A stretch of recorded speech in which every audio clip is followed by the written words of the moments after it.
হয়েছেন দুজন বিখ্যাত কৃষিবিদ সমর্পণ মুখার্জি চক্রবর্তী, নির্ময় মুখার্জি। আমাদের যে ধান্যগঙ্গা কৃষি বিজ্ঞান কেন্দ্র তারই সায়েন্টিস্ট দুজন। তো তোমরা জানো যে আমাদের বিগত কয়েক বছর ধরে বিজ্ঞান বিভাগে তথা ফিজিক্স ল্যাব কেন্দ্রিক একটা পত্রিকা বেরোয়, দিশারি নাম, যেটা জড়বড় উদ্যোগে ছাত্ররা করে থাকে আমাদের বিদ্যালয়ের সহযোগিতায়। তো সেই পত্রিকার আজকে শুভ উদ্বোধন হবে। সাথে আছেন আমাদের মহারাজ, প্রধান শিক্ষক মহারাজজি। আগে বৈদিক মন্ত্র হবে, তারপর ওনারা বৈদিক মন্ত্র শুরু করবেন।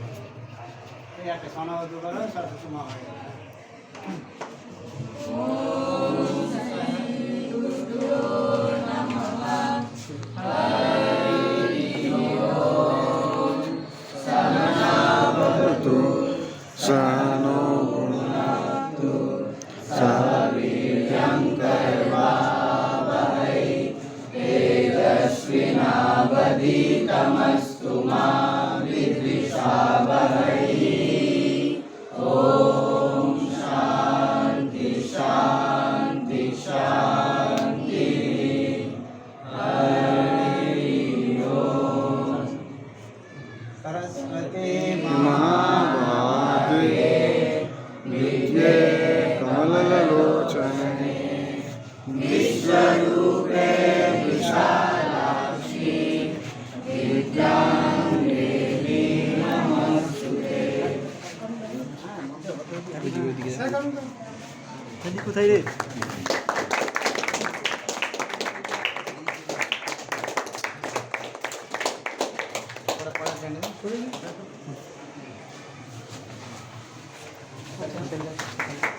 এইবার মহারাজ আপনি কিছু বলবেন, তারপর জল বলবেন।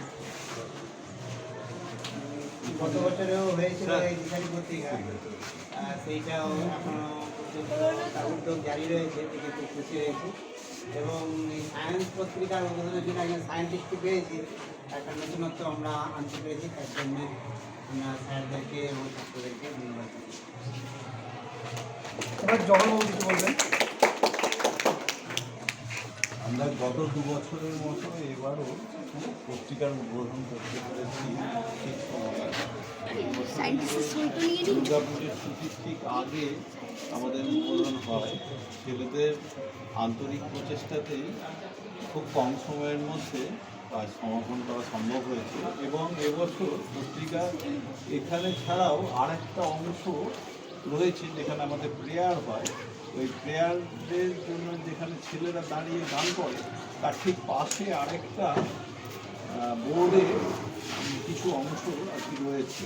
এটাতেই বোঝা যাচ্ছে যে আমাদের বিস্তৃতি বাড়ছে পত্রিকা, এবং লেখার মানও মনে হয়েছে আগের থেকে একটু ভালো হয়েছে। এবং শুধু তাই না, আমরা এবার ঈশ্বর বিজ্ঞানী প্রিয়াঙ্কা দাসের লেখা পেয়েছি। সেই সঙ্গে tata research centre, tata cancer research সেন্টারে ডাক্তার সুজন কুমার ঘোষ মহাশয়ও আমাদের লেখা পাঠিয়েছেন।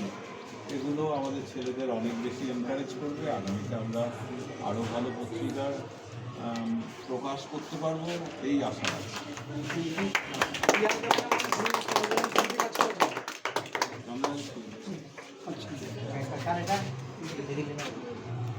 এইবার স্যার হচ্ছে যারা যারা ছিল তাদের নামগুলো আপনারা লেখা পেয়েছেন, পরিচয়গুলো।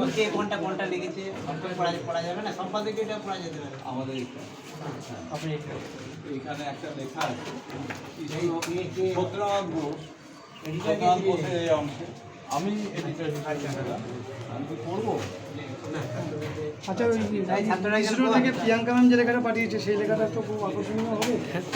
এই দিকে আছে, ওই দিকটা আছে। ইসরো লেখাটাই তো, না না প্রিয়াঙ্কা ম্যাম লেখাটাই। এটাই তো প্রিয়াঙ্কা ম্যাম, এটা ছোট্ট একটা লেখা পাঠিয়েছেন, ওটা যদি স্যার একটু পড়া যায়। আমি ইসরো সায়েন্টিস্ট প্রিয়াঙ্কা দাসের লেখা যে অংশ সেটা পড়ছি। After achieving the successful feat of being the first country to land on the moon's south pole, ISRO is poised to reach new heights. Bharatiya Antariksha Station will be India's space station to be constructed by ISRO and launched by LPM-3 in phases from 2028 to 2035. This will serve as a national space laboratory for scientific research, the foundation for manned space exploration, international cooperation, and a gateway for deep space missions.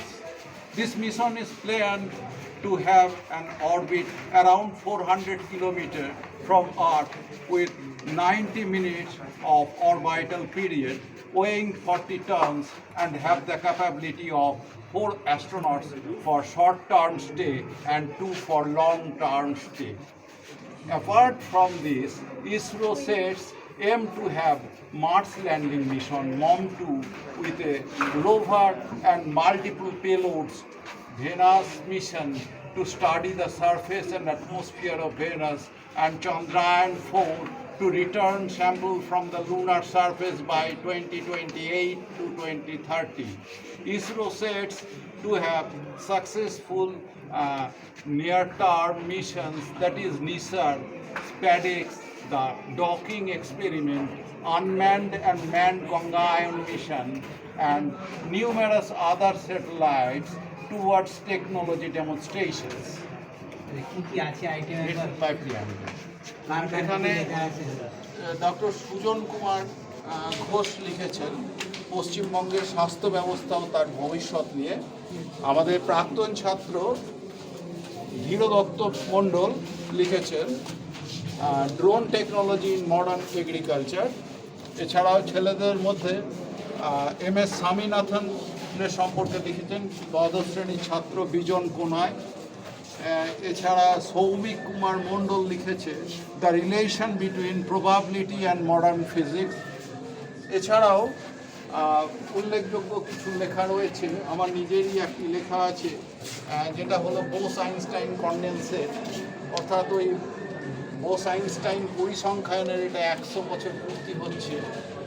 ওই সময় এই Bose-Einstein কনডেনসেটের ধারণাটা আসে সত্যেন বোসের বলা একটা কথার পরিপ্রেক্ষিতে। কথাটা ছিল যে একটা কোয়ান্টাম স্টেটে একাধিক কণা থাকতে পারে, তার পরিপ্রেক্ষিতে লো টেম্পারেচারে নিয়ারলি 0 কেলভিন টেম্পারেচারে মলিকুলগুলো অ্যাটমসগুলো অ্যাকচুয়ালি কনডেন্সড স্টেটে যেতে পারে, যেটা বলা হয়েছিল, যেটা 1995-এ এক্সপেরিমেন্টালি প্রুফ হয়, 1925-এ দেওয়া থিওরিটা, এবং 2001 সালে এই কাজের জন্য 3 জন বিজ্ঞানী নোবেল পুরস্কার পান।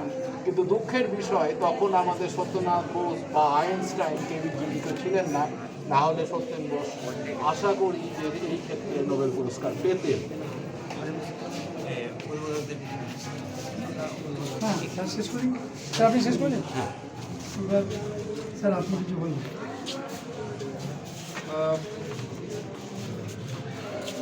সম্মানীয় প্রধান শিক্ষক মহারাজের চরণে আমার প্রণাম। সম্মানীয় শিক্ষক জহরবাবুর প্রতি আমার শ্রদ্ধা। ওনার বৈজ্ঞানিক চিন্তাভাবনা এবং ওনার যে এই বিজ্ঞান চেতনা, সেইটা ছাত্রদেরকে, আমাদের স্কুলের ছাত্রদেরকে কতখানি প্রভাবিত করেছে সেটা আমরা বিগত দিনে বিভিন্ন এক্সিবিশনে দেখেছি। এবং তার সাথে এই নতুন সংযোজন রিয়াল পত্রিকা বা ওয়াল ম্যাগাজিন সত্যি খুব মানে প্রশংসার দাবিদার, এবং আমি ওনাকে বিশেষভাবে ধন্যবাদ জানাই। আমি এখানে উপস্থিত হতে পেরে অত্যন্ত আনন্দিত, কিন্তু তার সাথে আমি ছোট্ট একটা গল্প আপনাদের সামনে বলি। সেটা হচ্ছে যে এই যে দেওয়াল পত্রিকা, এইটা জন্ম নিল কীভাবে? সেটা হচ্ছে উত্তর আমেরিকাতে যখন মানে শিল্প বিপ্লবের একটা ছোঁয়া আসছে, তখন সেখানে যারা মালিক তাদের সাথে ওই শ্রমিক শ্রেণীর একটি সংঘাত তৈরি হয়েছে। শ্রমিকদেরকে যেহেতু অল্প পড়ালেখা জানা মানুষ, কম পড়ালেখা জানা যারা, তারা ওই বইয়ে পড়তে একটা অনীহা দেখা যায়।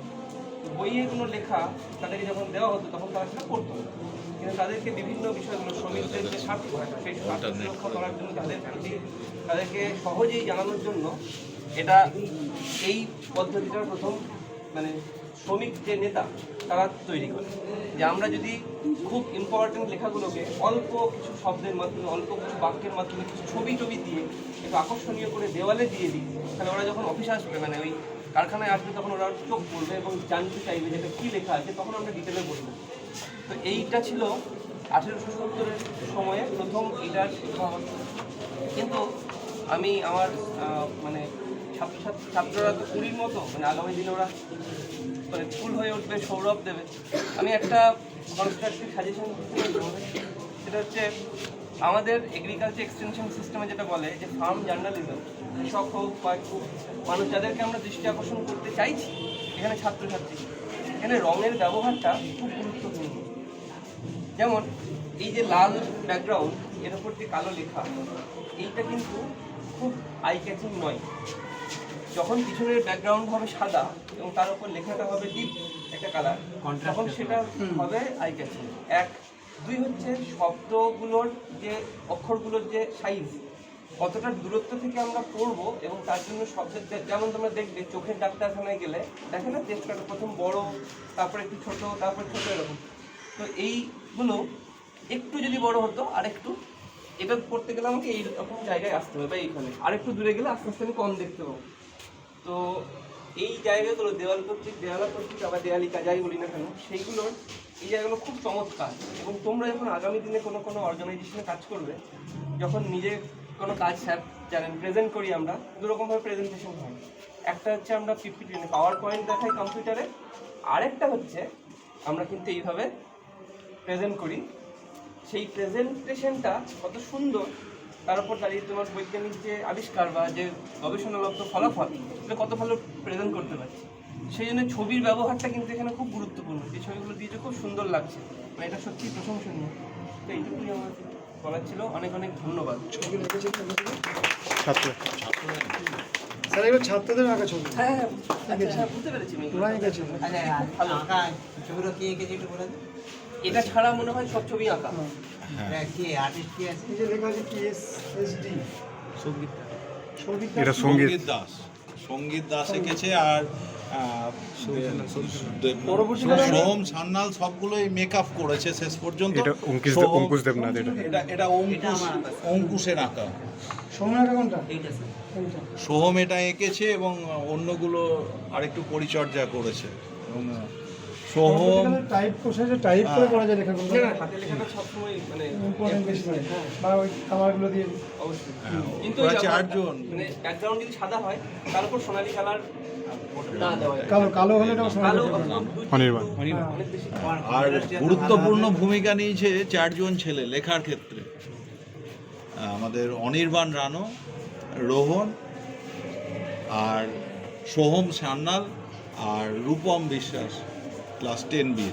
এই চারজন 5 দিন ধরে অক্লান্ত পরিশ্রম করে পুরো লেখা। অনির্বাণ দেখলে ছিল অনির্বাণ আরেকটা কথা আমি কৃষি বিজ্ঞান কেন্দ্রের তরফে বলে যাই, সেটা হচ্ছে যেহেতু কৃষি বিজ্ঞানটা পড়ানো হয় না, সমস্ত বিজ্ঞানের নির্যাসটুকু আমরা ওখানে ব্যবহারিক প্রয়োগ করি। তো তোমাদের মধ্যে কারোর স্যারের কাছ থেকে পড়াশোনা করার পর যদি, যেমন আমি দেখেছিলাম ওই মিথেন গ্যাস নিয়ে একটা মডেল তৈরি হয়েছে, এই মিথেন গ্যাস বোরো ধান চাষের সময় কীভাবে এফেক্ট করে। তো যদি কারোর মনে কোনো রকম প্রশ্ন আসে বা এইটার সম্বন্ধে আরেকটু বেশি জানতে ইচ্ছা করে, আমাদের ওখানে 6 জন আমরা আছি, স্যার আছেন, সিনিয়র স্যার, কেউ না দিলে তুমি আমার কাছে চলে আসবে।